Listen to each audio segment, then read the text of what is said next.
बहुत समय पहले की बात है। एक बुजुर्ग आदमी भूख से व्याकुल था। वो एक तालाब पर जाता है और बड़ी मशक्कत से एक मछली पकड़ता है कि चलो इससे मैं भूख मिटा सकूंगा। तभी वहां एक लड़का आता है और उस बुजुर्ग को परेशान करने के लिए बुजुर्ग के हाथ से मछली छीन लेता है। साथ ही आगे आगे भागकर परेशान करने लगता है। बुजुर्ग में इतनी ताकत तो थी नहीं कि उस जवान लड़के के पीछे भागकर उससे मछली छीन ले। वो उस लड़के को कहते हैं, मेरी मछली दे दो, मैं बहुत भूखा हूँ। लेकिन लड़का नहीं मानता। वो और अधिक परेशान करने लग जाता है। हार कर वो बुजुर्ग आंखों में आंसू लिए ऊपर की तरफ देखकर कुछ बोलते हैं और आगे बढ़ जाते हैं। तभी उस लड़के के हाथ में मछली का कांटा चुभ जाता है। वो दर्द से कराहता हुआ मछली को फेंक घर चला जाता है। लड़का घाव पर दवा लगाता है पर उसका घाव ठीक नहीं होता। कई दिन बीत जाने पर भी घाव ठीक नहीं होता। तब लड़का डॉक्टर के पास जाता है।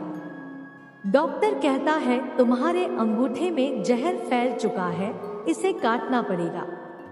लड़के का अंगूठा काट दिया गया। फिर भी लड़के का अंगूठा ठीक नहीं होता। ना घाव भरता है, ना दर्द कम होता है। लड़का बहुत परेशान रहता है।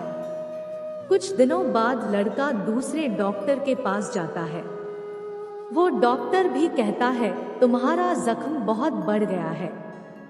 सारे अंगों में जहर ना फैल जाए इसलिए इस पंजे को काटना पड़ेगा। लड़के का पंजा काट दिया जाता है। जब वो लड़का अपना पंजा कटवा कर घर लौट रहा था तो रास्ते में उसे वही बुजुर्ग दिखाई देता है।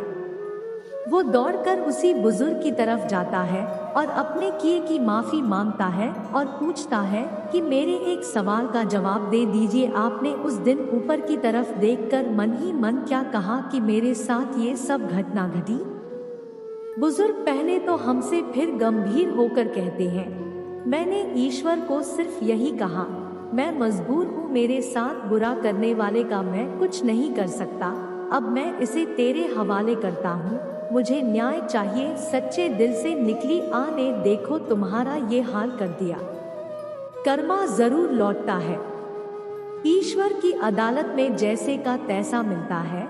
हाथ के बदले हाथ, आँख के बदले आँख, धोखे के बदले धोखा, कर्म से कोई नहीं बच सकता। हम अपने साथ बुरा करने वाले हर इंसान को पूरी तरह से ईश्वर प्रकृति के हवाले कर अपने आप को मुक्त करते हैं।